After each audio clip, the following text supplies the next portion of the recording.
ಇದು ವಿಡಿಯೋ ಮಾಡಿ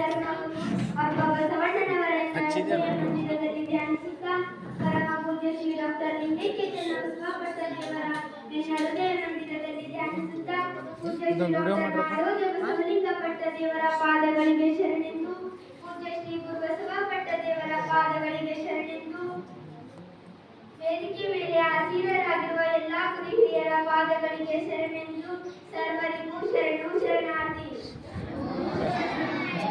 ಪಂಚಾಚಾರದಲ್ಲಿ ಎರಡನೆಯದು ಸದಾಚಾರ. ಸದಾಚಾರದ ಕುರಿತು ಬಯಸುತ್ತೇನೆ. ಸಜ್ಜನ ಕಾಯಕದಿಂದ ಗುರು ಲಿಂಗ ಜಂಗಮಕ್ಕೆ ಮಾಡಿ ಸತ್ಯನಾಗುವುದೇ ಸದಾಚಾರ.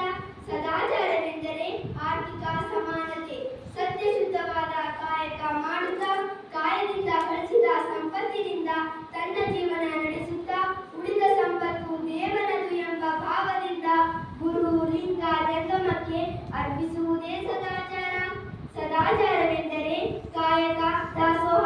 ಕಾಯಕ ಹೇಗೆ ಗಳಿಸಬೇಕು ಎಂದು ಕಲಿಸಿಕೊಡುತ್ತದೆ, ದಾಸೋಹ ಹೇಗೆ ಬಳಸಬೇಕು ಎಂದು ಕಲಿಸಿಕೊಡುತ್ತದೆ. ಕಾಯಕ ಎನ್ನುವ ಪದದಲ್ಲಿ ವ್ಯಕ್ತಿ ಕಲ್ಯಾಣ, ರಾಷ್ಟ್ರ ಕಲ್ಯಾಣ, ವಿಶ್ವ ಕಲ್ಯಾಣ, ಸಮಾಜ ಕಲ್ಯಾಣ ಅಡಗಿದೆ. ಕಾಯಕ ವಿಶಾಲ ಅರ್ಥದಿಂದ ಕೂಡಿದೆ, ನಮ್ಮ ಬದುಕಿನ ಸಮಗ್ರ ಅಭಿವೃದ್ಧಿ ಹೊಂದಿದೆ. ನಾನು ಮಾಡುವ ಕಾಯಕ ನನಗಾಗಿ ಅಲ್ಲ, ಗುರುವಿಗಾಗಿ, ದೇವನಿಗಾಗಿ, ಲಿಂಗಕ್ಕಾಗಿ, ಸಮಾಜಕ್ಕಾಗಿ ಎಂಬ ಭಾವವಿರಬೇಕು. ನಾನು ಮಾಡುವ ಕಾಯಕ ಸತ್ಯಶುದ್ಧವಾಗಿರಬೇಕು, ಪ್ರಾಮಾಣಿಕತೆಯಿಂದ ಕೂಡಿರಬೇಕು, ಇನ್ನೊಬ್ಬರಿಗೆ ನೋವು ಕೊಡಬಾರದು, ವಂಚನೆ ಮೋಸದಿಂದ ಕೂಡಿರಬಾರದು. ಕಾಯಕ ಮಾಡಿದಷ್ಟೇ ಫಲ ಪಡೆಯಬೇಕು. ಹೆಚ್ಚಿಗೆ ತೆಗೆದುಕೊಂಡರೆ ಅದು ಕಾಯಕವಾಗುವುದಿಲ್ಲ, ಲಿಂಗದೇವರು ಆಗುವುದಿಲ್ಲ. ಕೆಲವರು ಸರಾಯಿಗಳು ಇಟ್ಟುಕೊಂಡು ಇದುವೇ ನಮ್ಮ ಕಾಯಕ ಅನ್ನುತ್ತಾರೆ. ಅದು ಖಂಡಿತ ಕಾಯಕವಲ್ಲ. ಇನ್ನೊಬ್ಬರ ಜೀವನ ಹಾಳು ಮಾಡಿದಂತಾಗುತ್ತದೆ, ಇನ್ನೊಬ್ಬರ ಆರೋಗ್ಯ ಕೇಳುತ್ತದೆ. ಅದು ಕಾಯಕವಲ್ಲ. ಕಾಯಕದಿಂದ ಗಳಿಸಿದ ಸಂಪತ್ತು ಲಿಂಗ ಸಂಪತ್ತು, ದೇವನ ಸಂಪತ್ತು ಎಂಬ ಭಾವವಿರಬೇಕು. ಆ ಲಿಂಗ ಸಂಪತ್ತು ಲಿಂಗದ ಮುಖ ಸಮಾಜಕ್ಕೆ ಅರ್ಪಿಸಬೇಕು. ಶಿವನ ಸಂಪತ್ತು ಶಿವನಿಗೆ ಸಲ್ಲಿಸಬೇಕು. ಇದುವೇ ದಾಸೋಹ. ಕಾಯಕದಲ್ಲಿ ಸ್ವಾರ್ಥವಿರುವುದಿಲ್ಲ, ನಿಸ್ವಾರ್ಥವಿರುತ್ತದೆ. ಕಾಯಕದಲ್ಲಿ ತನು ಮನ ಭಾವ ಆತ್ಮವಿಕಾಸ ಅಡಗಿದೆ. ನಾ ಎಂಬ ಅಹಂಕಾರ ಬರುವುದಿಲ್ಲ. ಗುರುವಿರಲಿ ಜಂಗಮವಿರಲಿ ಪ್ರತಿಯೊಬ್ಬರು ಕಾಯಕ ಮಾಡಬೇಕು. ಮಡಿವಾಳ ಮಾಚಿದೇವ ಬಟ್ಟೆಯನ್ನು ಒಗೆಯುತ್ತಾ ಇದುವೇ ಶಿವ ಧ್ಯಾನವೆಂದು ಕಾಯಕ ಮಾಡುತ್ತಾ ಜನರ ಮನದ ಮೈಲಿಗೆ ಕಳೆಯುವ ಗುರುಸ್ವರೂಪವಾದರು. ನೂಲಿಯ ಚಂದಯ್ಯ ನೂಲಿಕೆಯನ್ನು ಹೊಸೆಯುತ್ತಲೇ ಲಿಂಗಾಂಗ ಸಾಮರಸ್ಯ ಪಡೆದುಕೊಂಡು ಲಿಂಗವೇ ತಾವಾದರು. ಸತ್ಯಕ್ಕ ಶರಣೆಯು ಬೀದಿಯ ಕಸ ಹೊಡೆಯುತ್ತಾ ಜನರ ಮನದ ಕಸ ಹೊಡೆಯುವ ಶಕ್ತಿ ಗಳಿಸಿಕೊಂಡು ಜಂಗಮ ಸ್ವರೂಪಿಯಾದರು. ಕಾಯಕದಲ್ಲಿಯೇ ತನ್ನ ತಾರಿತು ತಮ್ಮ ಸ್ವರೂಪದ ಅರಿವು ಪಡೆದುಕೊಂಡು ಮಹಾಲಿಂಗ ಸ್ವರೂಪವಾದರು. ಕಾಯಕ ಎಂದರೆ ಕೆಲಸ ಮಾತ್ರವಲ್ಲ, ಬದುಕಿನ ಪೂರ್ಣತ್ವ. ಅದೊಂದು ಪೂರ್ಣಯೋಗ. ಕಾಯಕದಲ್ಲಿ ಜಾತಿ ಭೇದವಿಲ್ಲ, ಕಾಯಕದಲ್ಲಿ ನೇರು ಕೀಳುಗಳಿಲ್ಲ. ಚಪ್ಪಲಿ ಹೊಲೆಯುವುದು ಅಷ್ಟೇ ಪವಿತ್ರ, ಪ್ರಧಾನಮಂತ್ರಿ ಕಾಯಕ ಮಾಡುವುದು ಅಷ್ಟೇ ಪವಿತ್ರ. ಕಾಯಕದಲ್ಲಿ ಜಾತಿ ಭೇದವಿಲ್ಲ, ಕಾಯಕಕ್ಕೆ ದೈವತ್ವ ತಂದು ಕೊಟ್ಟವರು ಶರಣರು. ಕಾಯಕ ದಾಸೋಹ ಒಂದು ನಾಣ್ಯದ ಎರಡು ಮುಖಗಳಿದ್ದಂತೆ. ಬೇಕು ಬೇಕು ಎಂಬುದೇ ಬಡತನ, ಸಾಕು ಸಾಕು ಎಂಬುದೇ ಸಿರಿತನ ಎಂದು ಆಯ್ದಕ್ಕಿಲ್ಲ ಕಮತಾಯಿ ಹೇಳುತ್ತಾರೆ. ಕಾಯಕ ಆಸೆಯಿಂದ ಕೂಡಿರಬಾರದು, ಕಾಯಕ ಮಾಡಿ ಫಲ ಪಡೆಯಬೇಕು. ಅತಿ ಆಸೆಯಿಂದ ಕೂಡಿರಬಾರದು. ಇದಕ್ಕೆ ಪೂರಕವಾದ ಒಂದು ಶರಣರ ಘಟನೆಯನ್ನು ಹೇಳುತ್ತೇನೆ.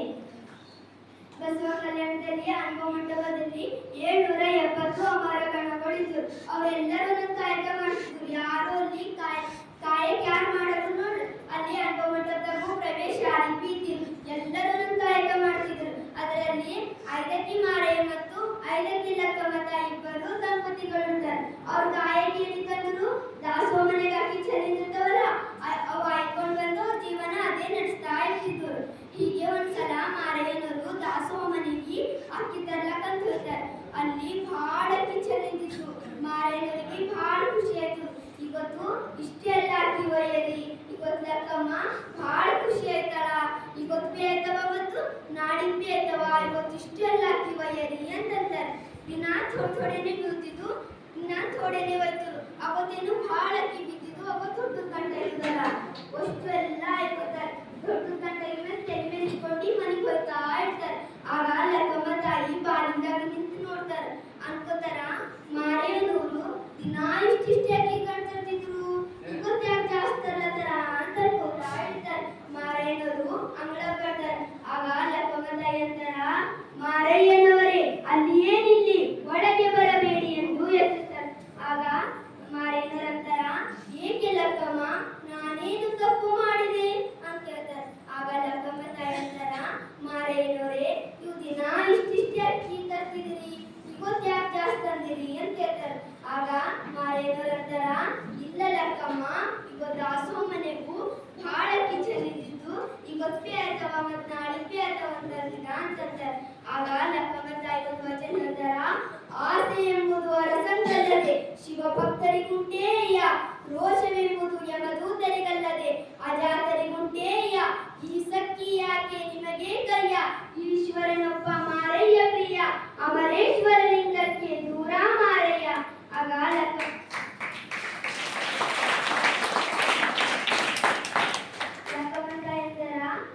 ಮಾರೇನವರೇ ಆಸೆ ಎಂಬುದು ಖಾಲಿ ರಾಜ ಮಹಾರಾಜರಿಗೆ, ಅದು ನಮ್ಮಂತ ಶಿವಭಕ್ತರಿಗಿರಲು. ನೀವು ಇವತ್ತು ಯಾಕೆ ಜಾಸ್ತಿ ಅಕ್ಕಿ ತಂದಿರಿ, ಇದಕ್ಕೂ ನೀವು ಜಾಸ್ತಿ ಅಕ್ಕಿ ತಂದಿರಲ್ಲ, ಇದು ಕಾಯಕಂಬಲು ಮತ್ತು ಲಿಂಗದೇವರು ಒಪ್ಪಲು. ಹೋಗ್ರಿ ನೀವು ಮತ್ತ ದಾಸೋ ಮನೆಗೆ ಸುಟ್ಟು ಬರ್ರಿ, ಅಷ್ಟು ಎಲ್ಲ ಅಕ್ಕಿ ಅಂತಂತಾರೆ.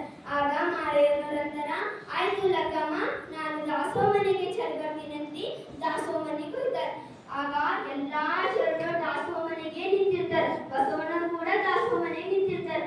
ಆಗ ಎಲ್ಲಾ ಶರಣರಿಗೆ ಹೇಳ್ತಾರ, ನೀವೆಲ್ಲ ನಮ್ಮನೆಗೆ ಬರ್ರಿ ಪ್ರಸಾದ ಮಾಡಾಕ, ನಿಮ್ಗೆಲ್ಲ ಲಕ್ಕಮ್ಮ ಪ್ರಸಾದ ಮಾಡ್ಯಾರ, ನೀವೆಲ್ಲ ನಮ್ಮನೆಗೆ ಬರ್ರಿ ಅಂತಂತಾರೆ. ಆಗ ಎಲ್ಲಾ ಶರಣರು ಐದಕ್ಕಿ ಮಾರೇನವ್ರ ಮನೆಗೆ ಬರ್ತಾರ.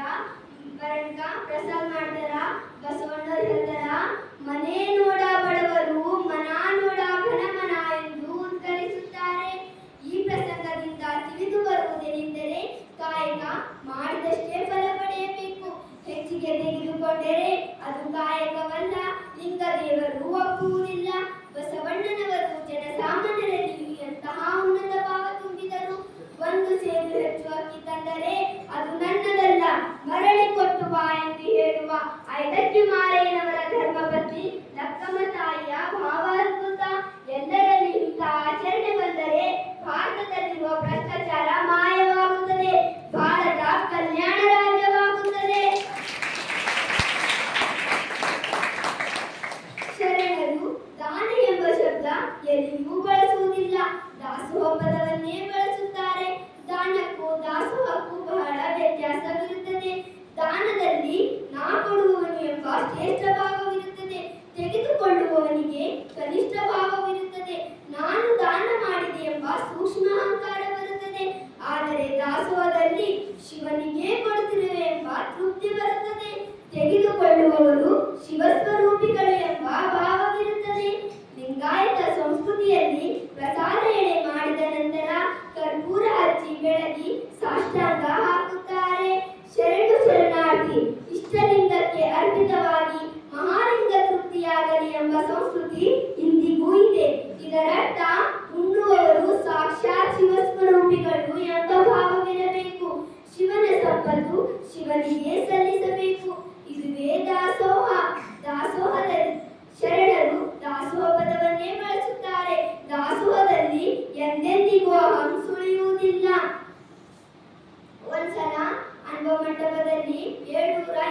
ಕಾಯ್ದಕ್ಕೆ ಲಕ್ಕಮತಾಯಿಯ ತಿಂದಿ ಮಾರಯ್ಯನವರೇ ಕಾಯಕ ನಿಂದಿತ್ತು ಹೋಗಯ್ಯ ಎನ್ನಾದನೆ ಎಂದು ಹೆಚ್ಚುತ್ತಾರೆ.